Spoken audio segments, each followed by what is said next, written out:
자, 그럼 이제 작성한 코드가 어떤 의미인지 좀 볼게요. 기본 규칙은 자바스크립트랑 동일합니다. 프로그램 코드는 줄바꿈이나 들여쓰기를 특별히 강조하진 않아요. 그냥 개발자가 보기 좋으라고 하는 거예요. 그리고 대소문자 엄격하게 구별하고요. 프로그램 코드는 블록 간의 중첩으로 이루어져요. 자바스크립트는 그러지 않았는데 얘는 벌써 블록이 2개가 들어가죠. 그래서 이 들여쓰기를 통해서 이 블록의 깊이를 표현을 하는 거예요.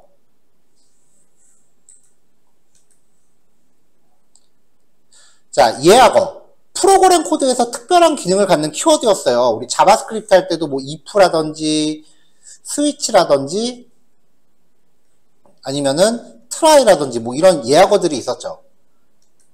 상당히 많은 예하거들이 이제 자바랑 자바스크립트가 겹치는데 몇 가지 추가적으로 나온 게요. 퍼블릭, 클래스, 퍼블릭 여기도 있죠. 그 다음에 스테이틱, 보이드, 그 다음에 스트링, 그리고 얘도 예하거예요. 메인. 이런 것들은 다 예하거예요. 그러니까 얘네들의 기능은 앞으로 우리가 차근차근 살펴봐야 되고요. 자, 다시 처음으로 돌아간 거기 때문에 각각의 코드 한 줄 한 줄을 명령어라고 지칭하겠습니다. 하나의 명령어는 반드시 세미콜론으로 종료돼야 됩니다. 자바스크립트는 세미콜론 안 찍어도 적당히 봐주는 게 있었죠. 얘는 짤 없어요. 무조건 세미콜론 다 찍어야 돼요. 세미콜론 안 찍으면 에러예요. 자, system.out.println은 우리가 자바스크립트에서 사용했었던 console.log에 대응되는 명령입니다. 이미 실행해봐서 알죠? 자, 그 다음 문자열. 자바스크립트에서 사용했었던 문자열이랑 개념이 똑같아요. 쌍따옴표로 감싸진 문장 데이터입니다. 자바스크립트는 헛따옴표도 가능했어요. 얘는 무조건 쌍따옴표만 돼요. 자, 여기서는 이제 출력할 내용을 처리하는 걸로 문자열을 사용을 했었고요.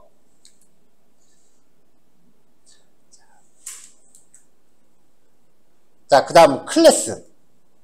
자바스크립트에서 클래스는 사실 만들어도 그만, 안 만들어도 그만이네였어요. 근데 자바 프로그램은요, 자바 프로그램의 최소 단위가 클래스예요. 그러니까 무조건 파일 하나가 클래스 하나예요.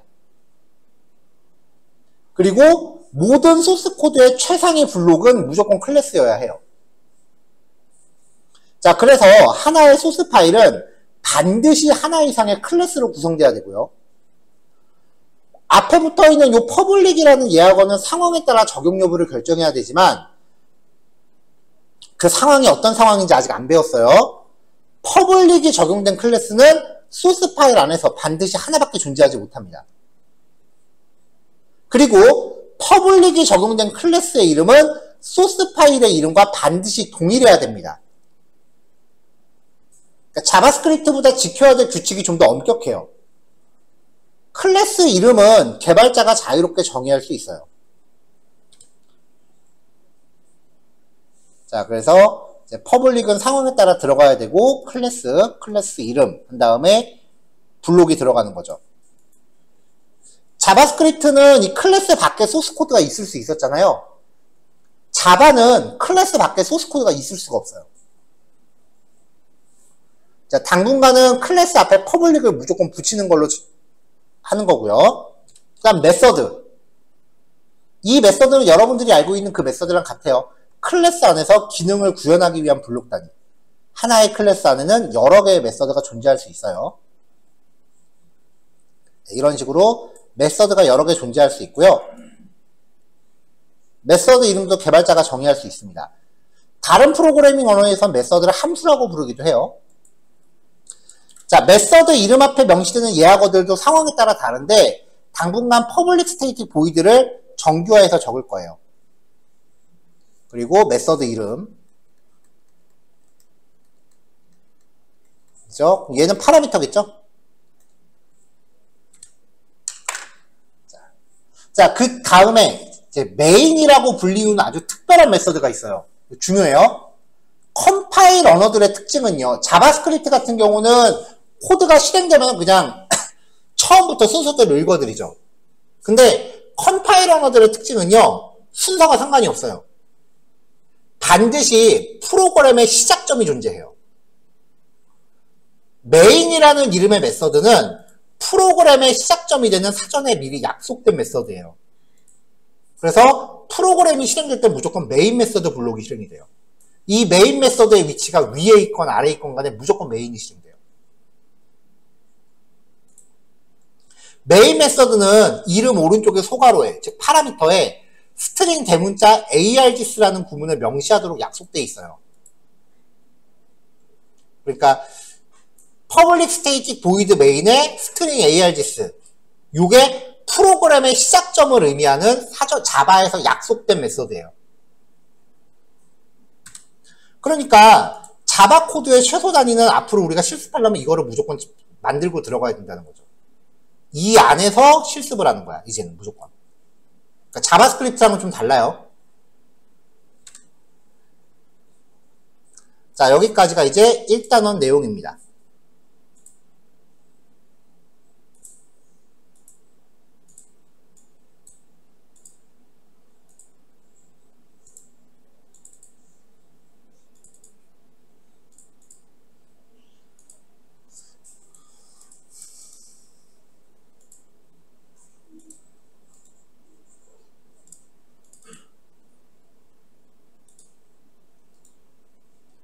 자, 그럼 이제 언제까지고 메모장으로 코딩할 수는 없죠?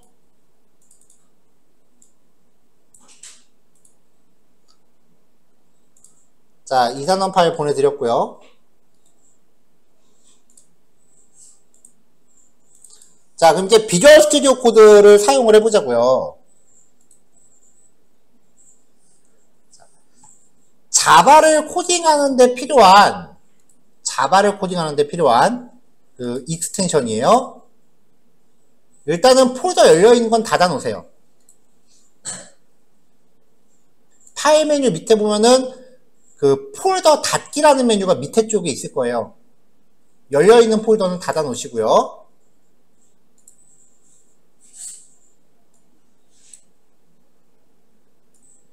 자, 익스텐션 중에요, 익스텐션 팩 포 자바 라고 하는 애를 찾아서 까시면 마이크로소프트에서 배포하는 거고요. 자바 개발을 하는데 필요한 여러 가지 익스텐션을 하나로 묶어 놓은 거예요.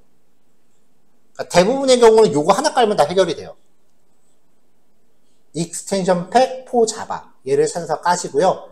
그 다음에 추가적으로 플랜트 UML이라고 하는 애랑 플랜트 UML 프리뷰어, 플랜트 UML 신텍스라는 애도 같이 까세요.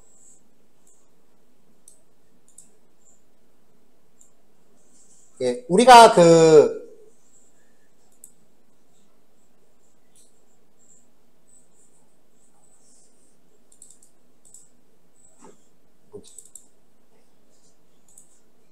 자바스크립트를 하면서는 따로 하지 않았는데,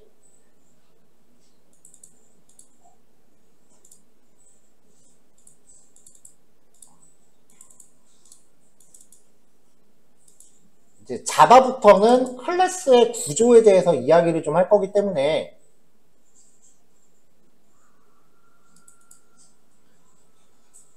네, 이런 식으로 클래스의 구조를 이제 클래스의 설계도를 이제 그려가면서 해볼 거예요. 예, 요거를 만들어주는 프로그램이 플랜트 UML이에요.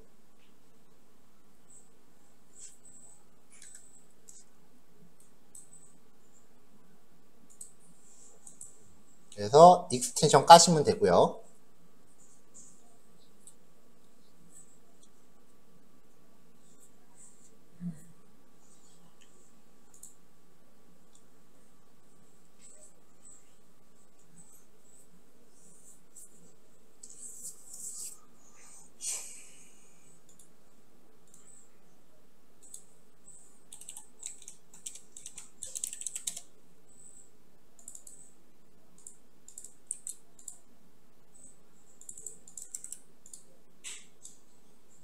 자, 그럼 이제 비주얼 스튜디오 코드에서 자바 프로젝트 하는 법 보여드릴게요. 넘어가도 되죠? 요거 3개는 나중에 깔아도 돼요. 일단 맨 위에 게 중요해요. 자, 저는 이제 수업 것들 미리 준비하면서 자바 관련된 예제를 미리 다 준비를 해놨기 때문에 지금 저희 여기가 완성형이니까 별도로 99번 자바라는 이름의 폴더를 임시로 잠깐 만들었어요. 그러니까 여러분들도 지금 자바 폴더 안에 1단원만 지금 만들어져 있는 상태여야 합니다. 자, 왜 폴더를 여기서 직접 만들면 안 된다고 했는지 이제 보여드릴게요. 과정은 여기 적혀 있는데, 익스텐션을 깔고 나면 여기 탐색기에서 크리에이트 자바 프로젝트 요 버튼을 눌러도 되고요. 아니면 컨트롤 쉬프트 P를 누른 다음에 여기서 자바 크리에이트라고 검색하면은 자바 크리에이트 자바 프로젝트라고 있잖아요. 요거랑 요 버튼이 똑같은 거예요.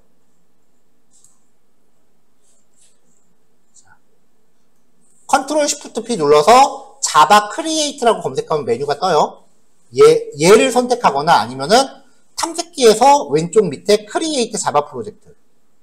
요 버튼은 익스텐션을 깔지 않으면 안 나와요. 두 개가 똑같은 겁니다. 둘 중에 아무거나 선택을 하면 돼요.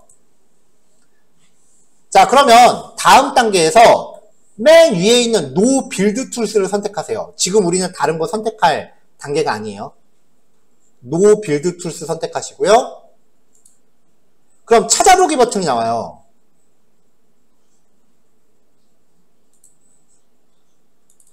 여기서 자바 폴더로 들어가세요. 자바 폴더를 선택하고서 Select the Project Location이라고 누르시면 돼요. 단원 폴더 선택하시면 안 돼요. 폴더 안에 들어와서 이거 선택하면 안 돼요. 그럼 단원 안에 단원이 또 만들어져. 엉켜요. 반드시 이 자바 폴더 얘만 선택해야 돼요. 아시겠죠? 자, 이 상태에서 Select the Project Location 버튼 딱 누르면 여기서 이제 Input a Java Project Name 이라고 나와요. 여기서 우리가 생성하려는 단원 폴더를 만드셔야 돼요. 02 변수와 자료형 이라고 입력하고 엔터 딱 치면 비주얼 스튜디오 코드가 그 폴더를 만들면서 안에 뭔가 기본적으로 항목들을 넣어줘요. 단원 폴더 안에 보면은 2단원 폴더가 만들어져 있고요. 이 안에 .vs 코드라고 해서 컴파일에 사용될 기본 옵션 값들이 들어있고요. lib는 없어도 상관없습니다. 지금은 src 안에 app.java라고 해서 기본 코드가 들어있어요. 여기 throws exception은 빼는 게 더 좋아요.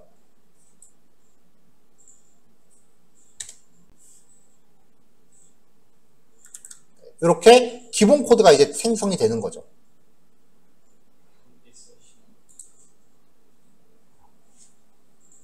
여기 .vs 코드라는 파일 안에 보면은 여기 이렇게 설정들이 있잖아요. java.project.sourcepath에 src라고 설정돼 있죠.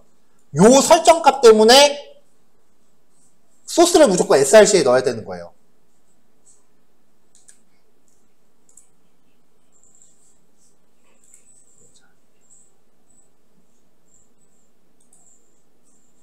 실행할 때는 F5키 눌러서 코드 실행하시면 되고요. 브레이크 포인트가 설정되어 있으면 디버깅 진행됩니다. 디버깅 자바스크립트 할 때 해봤죠? 단축키 다 똑같은데 한 번 더 정리해놨어요. 실행할 때는 그냥 F5키 누르면 이렇게 실행이 되면서 실행 결과가 나오는 거죠.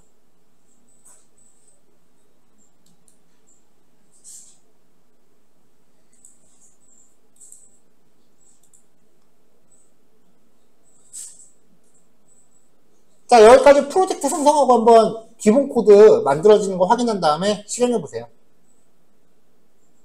잠깐 기다릴게요. 녹화 잠깐 멈춥니다. 네, 제가 드린 실습 자료는요, 이렇게 비주얼 스튜디오 코드에서 일단은 프로젝트를 만드시고, 비주얼 스튜디오 코드로 프로젝트 만들었죠. 이 작업 단위 하나를 프로젝트라고 불러요. 이렇게 하나 생성을 하고서 제가 드린 자료는 그냥 이 안에다가 적당히 폴더 정리해서 넣으세요. 기본적으로 생성되는 얘네만 안 건드리면 이 안에 있는 것들을 뭐 별도로 여러분들이 따로 만들어도 상관없고요.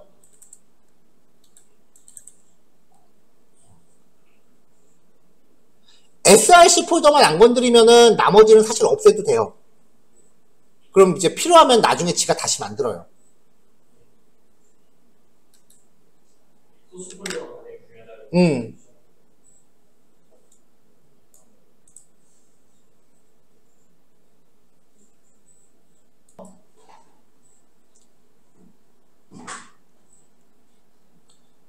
자, 메모리.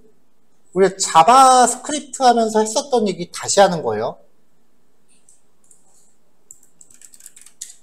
자, 메모리라고 검색하면은 이런 거 나온다고 했었죠. 전에 했던 얘기니까 조금 빠르게 얘기합니다. 자, 이게 컴퓨터에 설치하는 램이죠. 데이터를 저장할 수 있는 물리적 장치예요. 우리가 소스코드에서 변수라는 걸 만들면 다 이 안에 생성이 돼요, 변수가. 근데 이 메모리의 종류가 두 가지가 있다고요. 일단 휘발성 메모리, 전원을 끄면 다 날아가는 애들. 대표적인 게 램카드. 비휘발성 메모리는 전원을 끄더라도 데이터가 안 날아가는 애들. 하드디스크나 USB. 이런 거죠. 사용자가 입력한 내용을 비휘발성 메모리에 휘발성 메모리에 저장하면, 즉 사용자가 입력한 내용을 램카드에 저장하면 걔가 변수고요. 비휘발성 메모리에 저장하면 걔는 파일인 거죠. 자, 이런 메모리를 구성하는 게 이제 웨이퍼라는 걸로 만들어진다고 그랬었죠.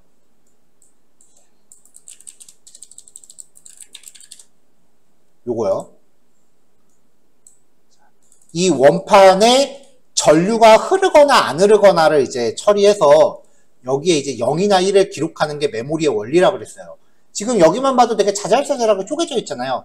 이거를 얼마나 잘게 쪼개느냐에 따라서 같은 면적에 얼마나 더 많은 데이터를 저장할 수 있는가가 결정이 되는 거죠.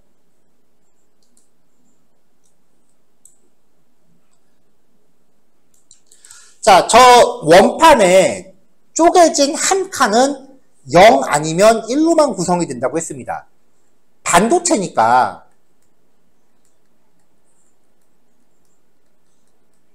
전류가 흐르는 상태를 1로 보는 거고 전류가 흐르지 않는 상태를 0으로 보는 거라고 했어요. 자, 그럼 이제 이렇게 큰 원판 중에 요 한 칸에 이진수 한 개가 들어갔는데 이걸 우리가 1비트. 1비트는 0이나 1. 2비트는 2 칸에 이진수를 채워 넣을 수 있는 경우의 수를 따져보면은 00, 01, 10, 11. 4개가 되는 거죠. 한 칸은 0하고 1. 그냥 칸이 하나 늘어날 때마다 2의 n제곱씩 정보의 개수가 늘어나는 거예요. 그러니까 0하고 1을 채워 넣을 수 있는 경우의 수가 2의 n제곱이라고요.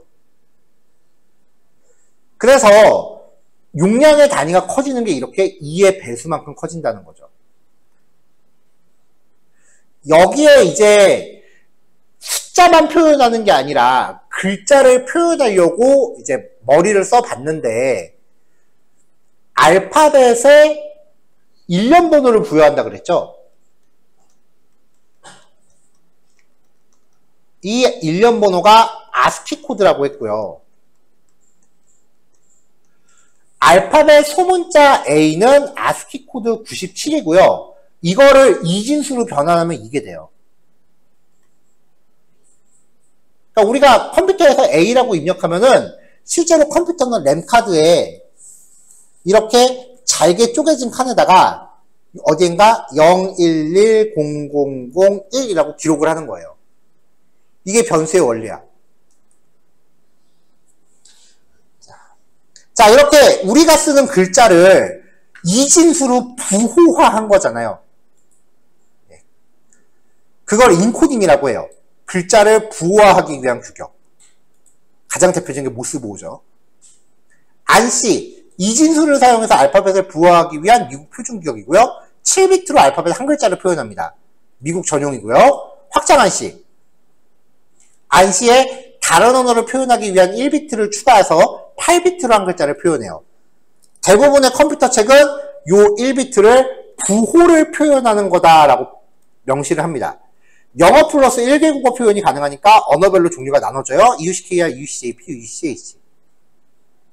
자, 확장 안씨가 국제 표준이고요. 그래서 컴퓨터에서 데이터 크기 최소 단위를 8비트로 정하고 이를 1바이트라고 부른다고 했다. 기억하죠? 근데 사실 이 얘기가 자바스크립트 하면서는 별로 쓸모가 없었죠. 이제부터는 다를 거야. 이제부터는 이걸 알고 있어야 돼.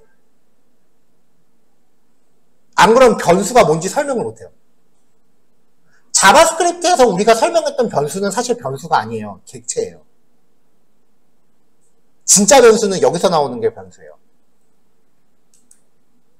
자, 영어는 1바이트로 한 글자를 표현 가능해요. 왜냐? 영어는 한 글자가 A인데 이거를 10진수로 바꾸면 97이고요. 얘네를 2진수로 바꾸면 2진수 7개 나와요. 알파벳 A부터 Z까지를 Z가 제일 큰 글자잖아. 얘한테 붙여진 일련 번호를 2진수로 바꿨더니 7자리더라고요. 그래서 7개야. 근데 조합형 글자는 2개 이상의 바이트가 모여야 한 글자를 구성할 수 있다. 자, 근데 UTF-8 확장 안시가 영어 플러스 1개 국어밖에 표현하는 한계를 개선해서 언어 종류에 상관없이 3바이트로 한 글자를 표현하는 방식이에요. 무슨 말이냐면은 안시 같은 경우는 1바이트, 1바이트, 1바이트. 이게 8칸, 8칸, 8칸인 거예요. 만약에 영어라고 치면 여기에 A, B, C에 해당하는 이진수가 저장이 돼 있을 거야. 한글 같은, 근데 UTF-8은 무조건 3바이트를 한 글자로 표현해요. 그러니까 이거를 다 묶어서 한 글자로 읽으려고 했더니 그럼 A, 이런 글자가 있나요? 없잖아요. 그러니까 이제 글자가 깨지는 거죠. 대신에 한 글자를 표현하는데 24개의 비트가 소모가 되니까 한 번에 모든 언어를 표현할 수 있고요. 이게 현재 사실상 산업표준으로 쓰이고 있어요. 근데 자바C 명령은 기본적으로 컴파일을 안시 방식으로 해요. 근데 윈도우 메모장은 UTF-8로 저장을 한다고요. 그러니까 소스 파일에 있는 글자를 컴파일러가 인식을 할 때 글자가 다 깨져서 인식이 되는 거야. 그래서 컴파일할 때 에러가 나는 거예요. 자, 어쨌건 여기서 이제 바이트라는 개념이 나왔어요. 그래서 바이트는 최소 단위 이진수 8개, 1024 바이트가 1KB, 1024 킬로바이트가 1메가바이트, 1024 메가바이트가 1기가, 1024 기가가 1테라. 그러니까 16기가의 램을 장착한 컴퓨터라 그러면은 16기가 1024 곱하기 1024 곱하기 1024 곱하기 16 16 곱하기 1024 3번 곱하기 거기에 1바이트는 이진수 8개니까 8개의 이진수를 저장할 수 있는 공간이 존재한다는 걸 의미한다. 자, 이거 전에도 한 얘기입니다. 그러니까 우리가 사용하고 있는 램 카드를 확대해 보면 이진수를 저장할 수 있는 무수히 많은 칸들로 쪼개져 있을 거란 얘기예요.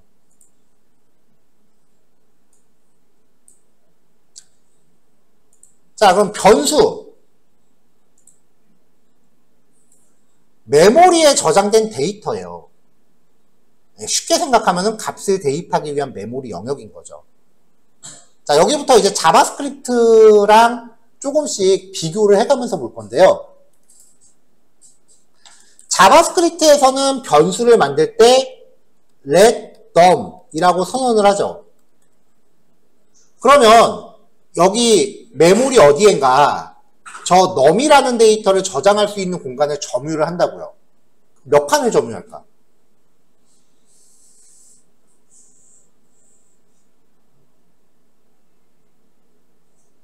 몇 칸을 점유할지 이걸로 봐서는 몰라요. 그때는 제가 편의상 이렇게 해서 4칸을 잡아놓고 num은 1, 2, 3이다 이렇게 표현을 했거든요. 왜냐면 정수는 4바이트다 라고 하는 건 제가 그때 기억해 놓으세요 라고 얘기를 했어요. 여기다 1, 2, 3에 해당하는 값이 저장된다 이렇게 설명했는데 사실 이게 자바 설명이야. 자바스크립트는 변수가 이렇지 않아요. 아까 제가 정수는 4바이트다 라고 했었죠. 그 근거가 어디 있을까? 자바스크립트는 그 근거를 소스 코드를 아무리 주셔도 안 나와요. 그래서 우리가 예전에 변수에 대해서 제가 엑셀에 그렸던 거는 사실 틀린 설명이에요. 자, 자바나 C같이 컴파일 언어는요, 변수에 저장할 수 있는 값의 종류를 앞에 명시하고 그 옆에 변수 이름을 넣습니다. 자바스크립트는 무조건 바나 렛으로 퉁쳤죠. 근데 자바는 변수의 종류를 앞에 적어줘야 돼. int는 정수를 의미하고요. 정수는 4바이트의 메모리 공간을 차지해요. 그러니까 요 int라는 키워드를 보고 아, 넘은 4칸이구나를 알 수 있는 거예요. 여기가 넘이야. 그 다음에 값의 할당, 대입연산 이퀄을 써서 변수의 데이터 저장하는 거. 오른쪽에서 왼쪽으로 100을 넘에다 넣어라 라고 하면은 여기 이렇게 100이 들어가는 거죠. 그러니까 우리가 자바스크립트에서는 변수를 이렇게 그렸었는데 사실 이 그림이 자바의 설명이에요. 자, 변수의 선형과 할당 일괄, int 타입의 넘은 100을 넣어라 이런 거죠.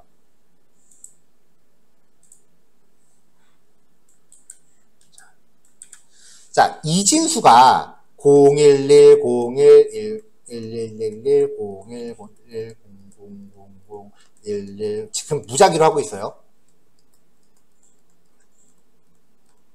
이렇게 있을 때 이걸 몇 개씩 끊어서 해석할까?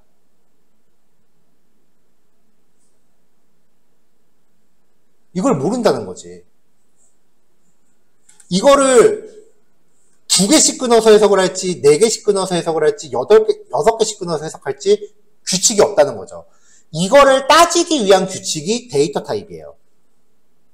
그러니까 int라고 하면은 int는 4바이트다라고 약속이 돼 있어요. 그러니까 요 이진수를 4바이트에 해당하는 48, 32, 32개씩 끊어서 해석하는 뜻이야.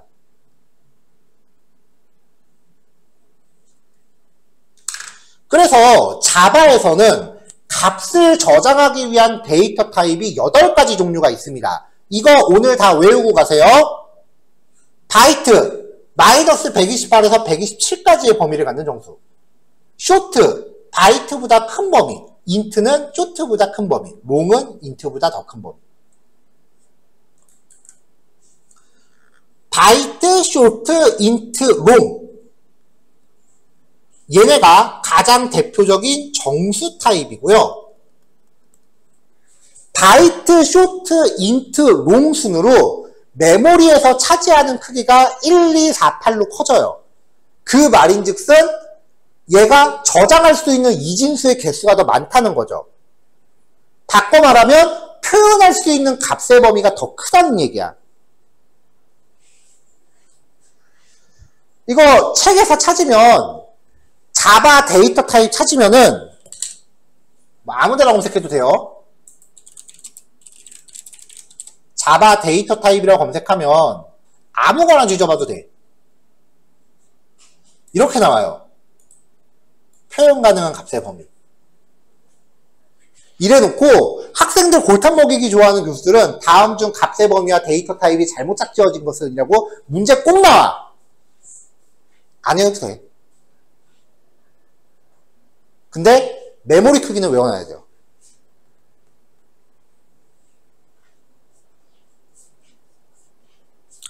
요즘 컴퓨터는 메모리 막 몇 기가씩 꽂잖아요. 그쵸?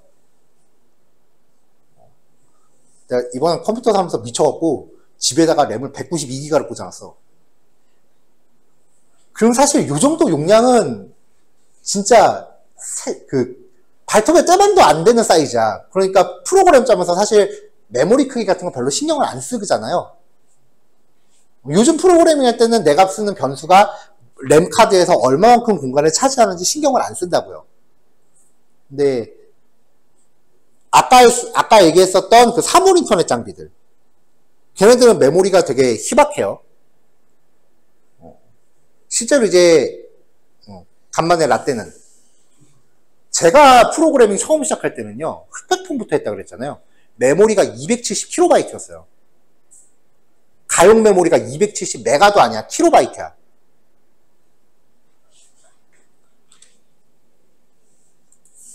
여기서 아무거나 여러분들한테 배포했었던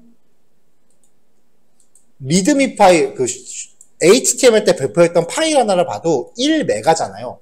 그러니까 요 파일 하나도 제대로 못 담는 메모리 크기였어요. 그러니까 거기서는 진짜 변수를 내가 코딩을 하나 선언할 때마다 옆에다 종이에다 펜 놓고 내가 4바이트 썼고 진짜 메모리 쓰는 걸 적어가면서 했어. 안 그러면은 자바가 이렇게 실행하다가 메모리가 만약에 쓸 수 있는 걸 넘어가죠? 그럼 아웃 오브 메모리라는 에러를 뱉으면서 그냥 시스템이 다운돼요. 핸드폰이었다고. 핸드폰이 벽돌된다고. 그러면 이제 고객 클레임이 난리가 났겠지. 근데 그 270KB 안에서 디자이너가 이미지 게임이니까 디자이너가 이미지 그린다고 거의 200KB를 먹고 들어가. 나는 70KB에서 변수 만드는 거야. 그러니까 만들 수 있는 변수가 100개가 안 넘어요. 그 안에서 이제 막고를 만든다라고 하면은 내 카드 10장, 상대 카드 10장, 바닥패 8장, 바닥에 32장, 여기에 각종 이펙트 게임 규칙 구현해야 되지. 각종 이펙트 만들어야 돼. 쪽, 뻑, 쓸, 따닥 이런 거 만들어야 되고 그 다음에 가끔 쪼커도 들어가야 되고 그 다음에 뭐 쪽이나 따닥 같은 거 나오면 화면에 뭔가 이펙트도 휙 하면서 뭐가 지나가야 돼. 동계산도 해야 되지. 그 다음에 레벨도 만들어야 되지. 캐릭터도 내 캐릭터랑 이제 AI 캐릭터 만들어. 거기에 또 지금 수준의 AI는 아니지만 나름 이제 AI라고 또 겁나 짠다고요. 소스 코드 한 3만 라인 정도 코딩을 하는데 메모리 쓰는 거는 50KB를 못 써. 대부분. 그때는 진짜 이거 달달달 외우고 다녔어. 지금은 나도 사실 까먹었어요. 근데 그때는 이거 진짜 달달달 외우고 다녔어. 지금은 프로그램 만들면은 무조건 정수 그러면 인트야 다.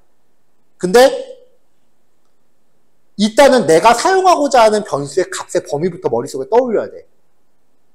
그러면 범위가 크지 않다? 그럼 굳이 인트를 만들 필요가 없는 거야. 그럼 요 값의 범위를 다 외우고 다니면서 거기에 적합한 변수를 만들어요.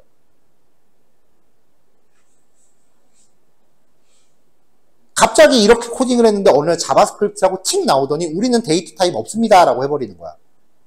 그러니까 기존의 꼰대들이 봤을 땐 저 뭐야 저거 근본도 없는 새끼 그러는 거예요. 자바스크립트랑 파이썬한테 기존 프로그래머들이 보는 시각이 그래요.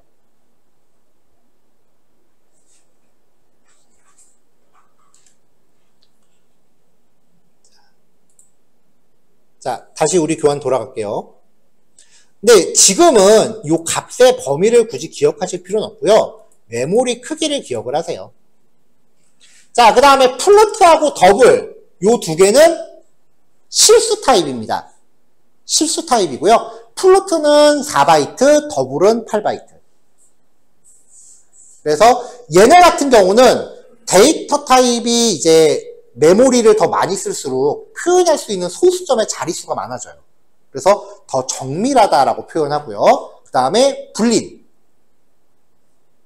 true 혹은 false를 저장하는 거죠. 특이한 거는 값이 뭐 아니면 도밖에 없는데 얘는 용량 2바이트나 차지해요. 마지막으로 처음 보는 데이터 타입. 사실 여기까지는 그래도 한 번 정도 본 적이 있어요. 자바스크립트는 그냥 이거 다 넘버라고 퉁쳤죠. 분리는 익히 봤었죠. 마지막으로 차. 캐릭터를 줄임말이고요. 보통 차 타입이라고 많이 표현하는데 한 글자예요. 한 글자를 표현하는 데이터 타입이에요. 그래서 1바이트짜리예요. 아까 자바는 문자열을 무조건 쌍따옴표로 감싸야 된다 그랬죠. 왜냐면은 콧따옴표로 감싸면 그건 차 타입으로 인식해요. 그래서 문자열은 무조건 쌍따옴표 그리고 콧따옴표로 감싸면 그 안엔 한 글자밖에 못 들어가요.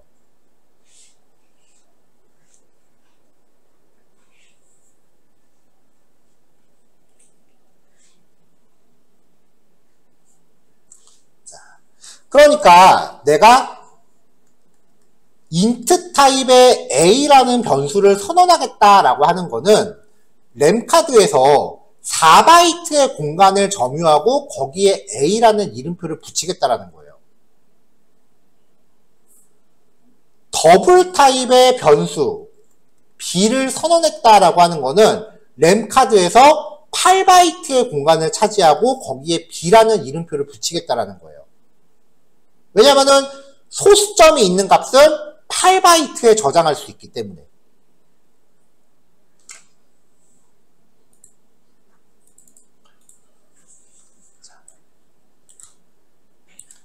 자, 그러니까 이제 다시 int 타입의 A라고 선언을 하면은 데이터 타입을 보고 아 얘는 4바이트짜리구나 라고 알 수 있다는 거죠. 그러니까 어디엔가 4칸을 점유하고 거기에 A라는 이름표를 붙이는 거예요. 그리고 여기에 1, 2, 3이라는 값을 넣을 수 있어. A는 1, 2, 3이라고. 왜냐면은 4칸이면은 정수를 저장하기에 충분한 공간이거든. 근데 만약에 A는 3.14라고 하면은 얘는 실수잖아요. 실수는 더블 타입이면은 8바이트가 필요하거든. 그러니까 이만큼의 공간이 필요한 데이터를 4칸에다 우겨넣겠다는 거예요. 그러면 에러 나요. 자바스크립트처럼 변수 하나 만들어 놓고 아무 종류 값이나 다 때려박지를 못해요. 그럼 우리가 한 자바스크립트는 변수를 어떤 식으로 관리하느냐? let A라고 선언을 하면요. 어디엔가 우리가 64비트죠? 무조건 8바이트를 잡아요.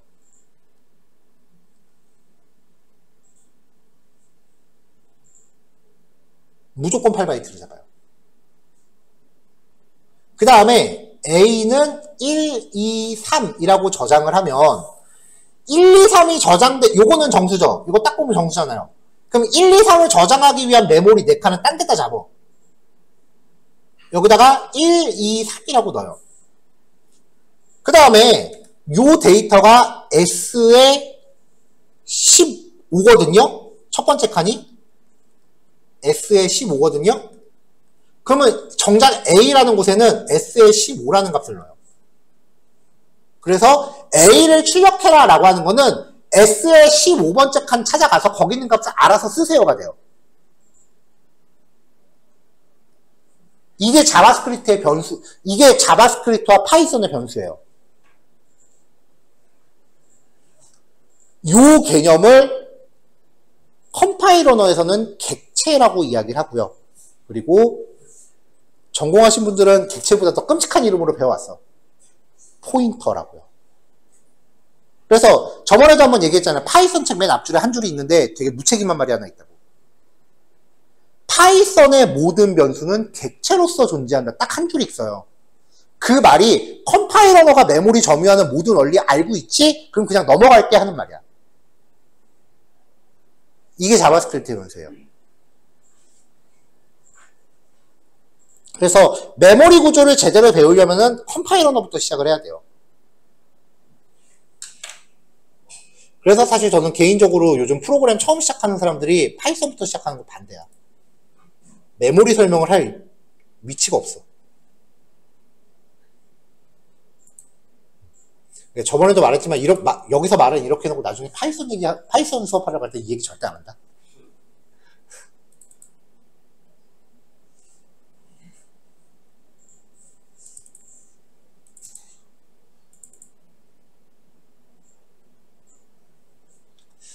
자, 변수의 개념을 설명한 거예요. 메모리에서 각각 점유하는 칸을 존재한다라는 거. 자, 변수 선언의 다른 형태. 같은 데이터 타입을 갖는 변수는 콤마로 여러 개 선언할 수 있어요. 이미 할당된 변수는 다른 값으로 바꿀 수 있죠. 그렇죠? 자, x, y라고 하는 똑같은 정수형의 변수를 선언하고 x에다 50을 넣고 x를 y에다 넣어라. 그럼 y도 50이죠? 자, int형 z를 선언했는데 y를 넣으래요. 그러면 z도 50이 되죠? 자, 변수 이름 규칙, 언더바, 숫자, 영어, 달러 기호만 쓸 수 있는데 관례상 달러는 잘 안 쓰고요. 첫 글자는 숫자가 될 수 없어요. 변수 이름에서. 그리고 자바에서 쓰는 예약어를 쓸 수 없다. 대부분 첫 글자는 소문자로 시작한다. 자, 소스 코드가 UTF-8인 여기 서브라임이라고 있는데 비주얼 스튜디오 코드라고 이해하셔도 돼요. 소스 코드가 UTF-8인 경우 한글도 변수 이름에 쓸 수도 있습니다. 자, 변수 표현 방법, 스네이크 표기법이랑 카멜 표기법 기억나죠? 자바는 무조건 카멜 표기법 씁니다. 자, 문자열 쌍따옴표. 근데 문자열 데이터 타입은요, 스트링이야. 첫 글자가 대문자인 거에 조심하세요.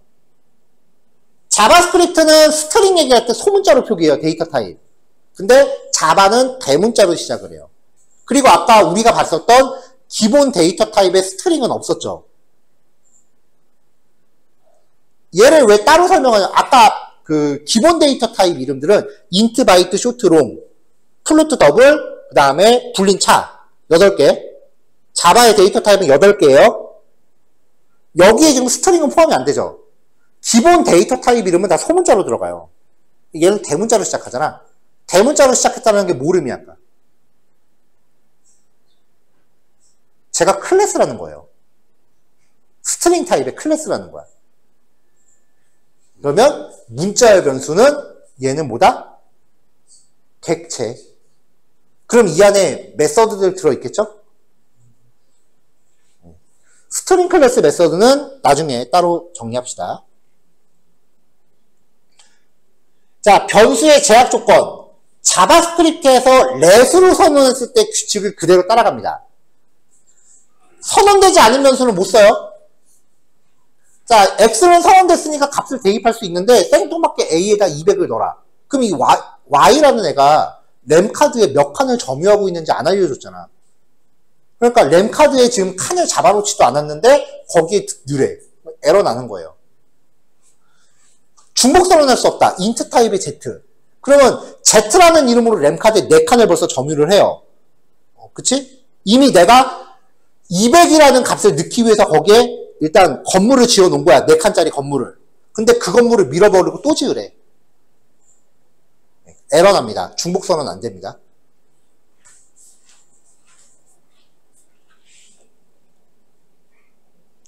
자, 플로트 타입의 주의사항.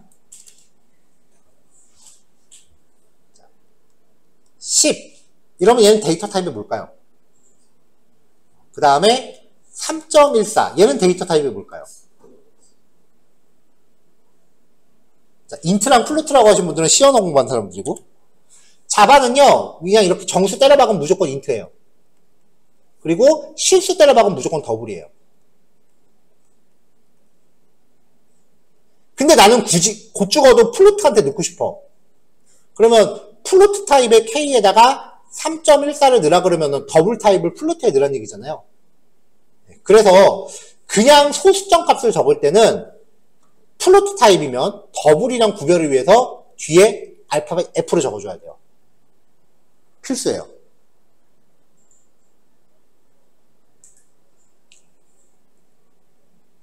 자, 자바는 변수에 대입되는 모든 실수형 값을 더블로 기본 인식해요. 자, 롱 타입도 마찬가지예요. 바이트랑 쇼트는 안 그런데 롱 타입 같은 경우는 인트랑 구별을 위해서 뒤에 L을 적어줘야 돼요. 자, 변수값 출력하기. myage에다가 100을 담았어요.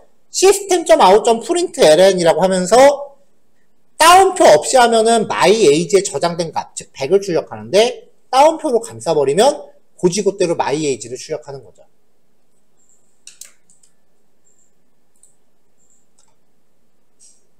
자, 여기 관련된 예제 4개 준비되어 있는데요. 지금 쉬었다 할 타이밍이긴 한데 그냥 요거 예제 설명 4개 바로 하고 그냥 오전 퉁칩시다. 소스 파일을 만드는데 일단은 이 소스 파일 이름이 클래스 이름하고 똑같아야 된다 그랬죠. 근데 클래스 이름이건 변수 이름이건 규칙은 똑같아요. 그러니까 숫자로 시작할 수가 없는 거야. 자바스크립트는 숫자로 시작해도 상관이 없었는데. 그래서 앞에 순서대로 정렬시키려고 일련 번호는 꼭 붙이고 싶은데 숫자로 시작할 수는 없으니까 EX라는 단어를 다 붙였어요. 엑서사이즈라고. 그래서 엑서사이즈 01 언더바 주제. 비주얼 스튜디오 코드는 모든 파일을 UTF-8로 저장하니까 한글 쓸 수 있다. 그럼 이제 아까 명령 프롬프트에서 컴파일 했을 때 UTF-8은 안 됐잖아요.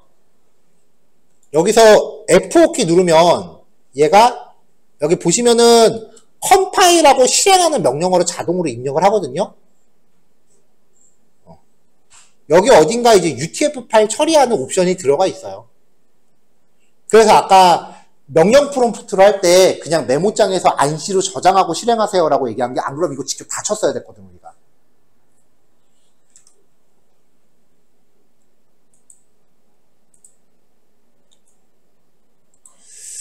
자, 변수 사용 방법. 변수 선언과 할당. 자, 보통 이제 선언을 디클레이션이라고 하고요. 할당을 정의하다 혹은 그 디피니션이라고도 합니다. 보통 이제 그래서 디파인이라고 많이들 불러요. 정수형 변수 A를 선언. 메모리 특정 위치에 4칸을 점유하는 거라 그랬죠. A에다가 100을 기록해라. 출력. 100 나오겠지. 자, 같은 방식으로 정수형 변수 B를 선언하고 A를 B에다 넣어라. 그러면 100에 저장되어 있는 값이 100이라고 저장되어 있는 값이 B로 복제되겠죠? 여기도 B 나오겠지. 더블 타입은 메모리에 8칸 점유하고 소수점을 포함한 값 저장한다. 3.14. 자, 논리형 변수 P. true나 false.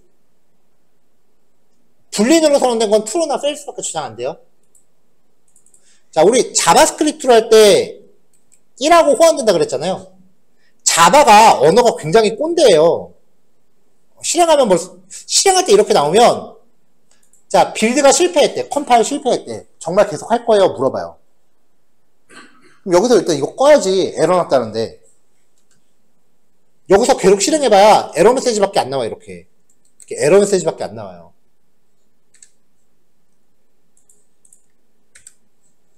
자, 컴파일 과정에서 에러가 나면은 여기 문제라고 되어 있는 곳에서 어디가 문제인지 이렇게 뜹니다.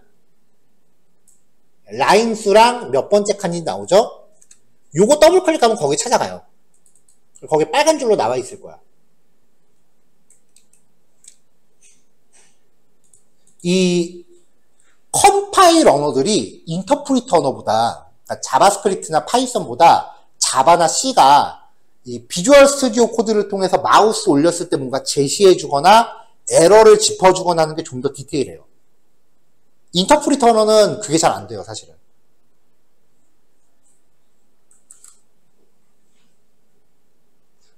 자, 변수 종류들 몇 가지 선언해서 출력해 본 겁니다. 자, 그 다음 이제 리터럴이라는 개념인데요. 자, system.out.println이라고 한 다음에 그냥 다짜고짜 100이라고 지정하면 인트로 인식돼요, 저 100은. 자, 리터럴이라는 게 뭐냐면은 어떤 변수가 있을 때 여기에다가 대입하는 그 순수한 그 자체의 값이 있죠. 값. 우리가 코드에서 1이라고 표기하거나 true라고 명시하거나 3.14라고 표기하는 순수한 형태의 값들을 리터럴이라고 해요. 정수의 리터럴은 변수의 데이터 타입에 따라 자동으로 식별이 돼요. 그러니까 얘가 인트라고 선언했으니까 얘는 인트야. 자, 더블 타입 num2에다가 정수의 리터럴을 넣어요. 그러면 정수의 리터럴은 데이터 타입이 변수니까 알아서 얘가 실수구나라고 인식이 돼요. 그러니까 100.0으로 인식돼요. 근데 실수의 리터럴은 플로트인지 더블인지 명시를 해줘야 돼요. 자, 이거는 소수점은 없잖아요. 그쵸? 근데 D라고 표기했죠. 그럼 100.0인 거야.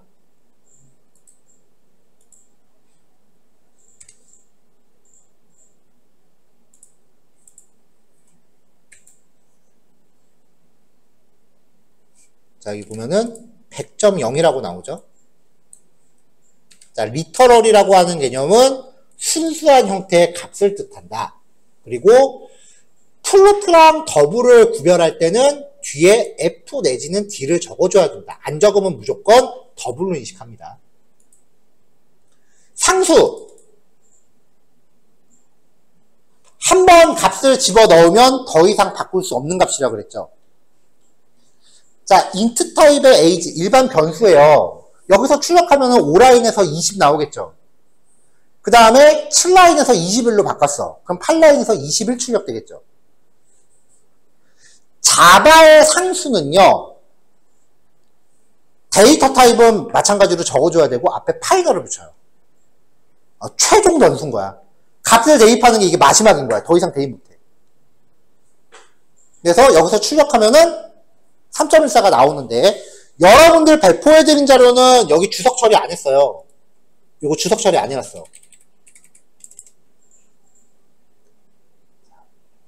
파이널이 붙은 변수를 바꾸려고 했잖아요. 그럼 벌써 여기 빨간 줄 가거든요. 여기서 F5 누르면 당연히 에러 나지. 자, the final local variable pi cannot be assigned. 자, 상수로 만들어진 로컬 변수 파이는 바꿀 수 없대요. 이미 여기 빨간 줄 가고 난리가 났잖아요. 그렇죠?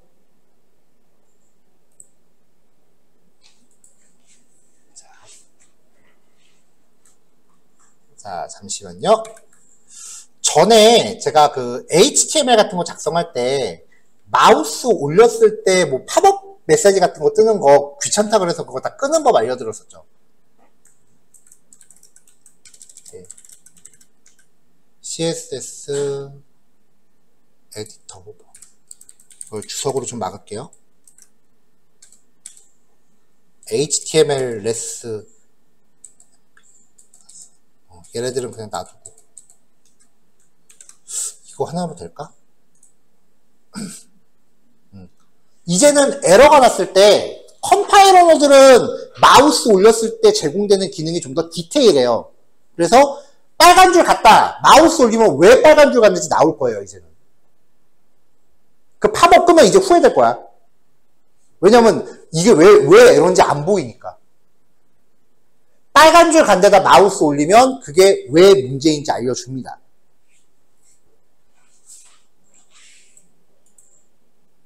클래스 이름에 마우스 올리면 그 클래스의 설명에 대해서 나오고, 물론 영어라는 게 문제긴 하지만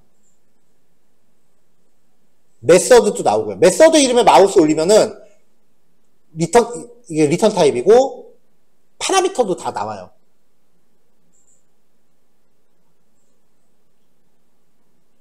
자, 요거는 여기 코드에 에러가 있다라는 거 감안하시고요. 마지막으로 문자 스트링 타입의 name이라는 변수, 당분간은 그냥 변수라고만 얘기할게요. 차 타입을 나열한 형태, 쌍따옴표를 쓰고 문장이죠. 기본 데이터 타입 8가지 속하지는 않아요. 원래 문자열은 객체라는 형태의 특수한 변수인데 아직 객체를 본격적으로 설명하지 않았으니까 일반 변수와 구별하지 않겠습니다. 선언, 할당, 출력.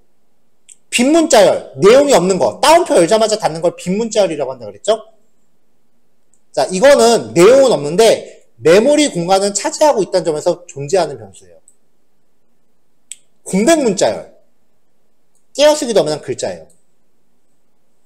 자, 널값, 나중에 할당하기 위해서 값을 비워놓은 상태. 빈 문자열이나 공백 문자열은 메모리를 소비하는데 널은 메모리를 차지하지는 않아요. 이 널값은 기본 데이터 타입의 변수는 가질 수 없습니다. 자, 잠깐 자바스크립트. 자바스크립트는 이렇게 선언하면 뭐예요? 아무것도 대입 안 하면. 자바스크립트는 변수 선언만 해놓고 아무것도 대입 안 했어. 그러면 자바스크립트는 undefined예요. 그리고 널을 대입해야 명시적으로 널이 돼요. 자바스크립트는. 자바는 대놓고 널을 넣건 아무것도 대입을 안 하건 둘 다 널이야. 자바는 undefined가 없어요. 그냥 무조건 널이야. 그럼 널이라는 건 뭐냐?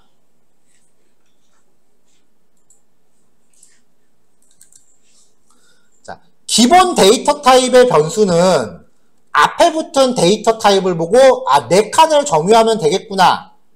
그러면 여기에 A에 대입될 값을 충분히 저장할 수 있어 라는 뜻이라 그랬죠. 근데 자바스크립트의 변수는 여기에 저장될 게 뭔지를 지금 모르니까 4칸을 점유해야 될지 8칸을 점유해야 될지 모른다고요. 그래서 무조건 8칸을 점유를 해요. 여기서 말하는 8칸이라는 게 64비트 컴퓨터 기준이에요. 그리고 A에다가 1, 2, 3이라고 뭐야 정수였잖아. 4칸밖에 필요 없네. 1, 2, 3이라고 넣고 그 다음에 이게 S에 26 S에 26이라고 값을 연결하는 거라 그랬죠. 널은 요거예요. 8칸을 잡긴 했는데 여기에 연결될 대상이 없는 상태야. 이게 널이야. 그래서 보통 할당되지 않은 메모리 공간이라고 해요. 실제 값을 가리키는 위치를 가리키지 않는 거예요. 근데 기본 데이터 타입은 이미 int라는 말로 4칸을 이미 충분히 설명했고 여기에 뭐가 대입된 공간이 여기에 자체적으로 저장할 수가 있죠. 근데 자바스크립트의 변수 아까 제가 객체라고 부른다고 했죠. 그리고 자바의 스트링도 객체라고 했죠. 그러니까 지금 설명한 이게 스트링 변수랑 개념이 똑같아요. 스트링이라고 선언을 하면 8칸 잡아요. 그 다음에 A에다가 hello라고 대입을 하면 어디엔가 hello라고 이렇게 5칸을 잡아요. 왜냐면 한 글자당 한 바이트니까. 그리고 U에 22 여기에다 U에 22라는 걸 이렇게 연결을 하는 거라고요. 이게 스트링 데이터의 원리인데 널을 대입하면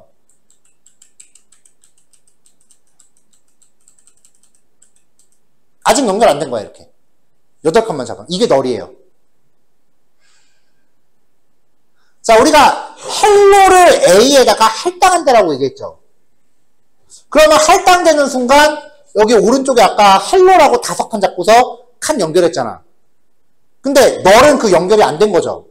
그래서 할당되지 않은 메모리 공간을 널이라고 불러요. 이거 적어도 개발자면은 기본적으로 다 알아야 돼. 컴파일러로 다루는 사람들은요.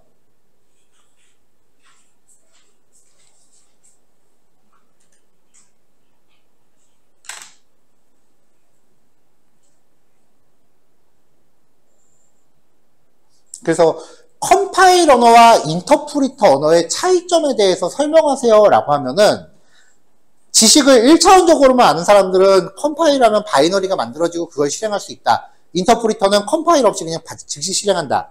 이렇게까지만 얘기하는 거는 실행 방식에 대한 개발 환경에 대한 차이인 거고 실행 방식은 이 메모리를 어떻게 사용하는가가 다른 거예요. 그래서 컴파일 언어랑 인터프리터 언어의 차이를 설명할 때는 지금한 얘기까지 설명이 들어가줘야 돼요.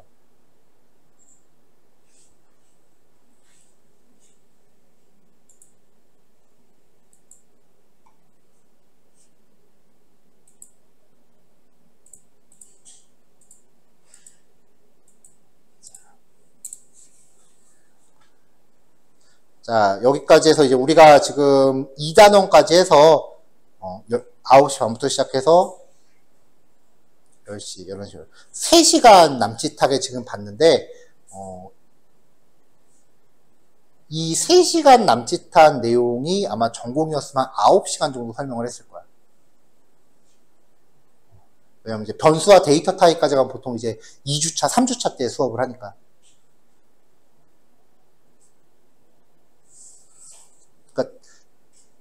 높아심에 다시 한번 강조를 하지만 여기서는 시간이 제한되어 있으니까 제가 진짜 엑기스만 뽑아갖고 말을 되게 빨리 해요. 말을 빨리 하다 보니까 나도 모르게 좀 언성이 높아진 건 사실 개인적으로 되게 고민이야. 그래서 약간 중요한 내용 설명하고 나면 맨날 목이 아프거나 쉬거나 그래. 그리고 전달되는 그 어감도 좀 그렇게 이쁘진 않고.